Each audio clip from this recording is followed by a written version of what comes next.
Alors, le débat du jour lancé par le gouvernement, quelle est la distance à respecter entre les habitations et les zones d'épandage de pesticides agricoles? Vous pouvez vous exprimer pendant 3 semaines. Marie-Ange Cristofari et Stéphane Bourin ont lancé leur propre débat dans le nord de la Vienne.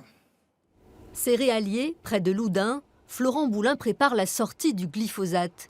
Au lieu de traiter, aujourd'hui, il travaille le sol. Dans cette parcelle, une maison enclavée.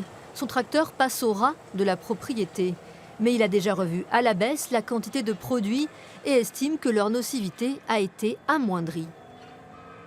Je ne pense pas que ce soit en respirant une fois par an un produit chimique qui est dans l'air, à l'extérieur, que ça peut rendre malade les gens.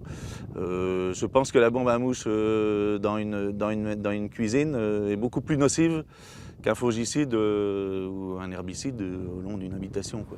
À quelques kilomètres de là, le village de Choupe bénéficie du label Terre saine. La commune a banni l'usage des pesticides dans les espaces dont elle s'occupe. Néanmoins, là aussi, c'est la question des preuves scientifiques qui est soulevée. Si c'est dangereux pour vous, c'est dangereux aussi pour le petit lièvre qu'on voyait tout à l'heure. Voilà, c'est dangereux pour tout le monde. Et dans ces cas-là, vous estimez que c'est... Enfin, le monde scientifique estime que c'est dangereux. Et s'il estime que c'est dangereux, il le retire pour tout le monde. Mais pas à 50 mètres, à 100 mètres, à 200 mètres. Ça ne veut rien dire, 50 mètres, 100 mètres ou 200 mètres. Pour les écologistes aussi, la notion de distance ne semble pas prioritaire. Le problème principal de cette proposition, c'est qu'elle ne prend pas en compte le classement des produits. Et il y a bien sûr des produits qui sont beaucoup plus toxiques que d'autres.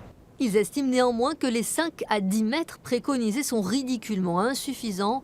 Pour les agriculteurs, il serait déjà très douloureux économiquement, d'autant que de plus en plus de maisons bordent leurs champs.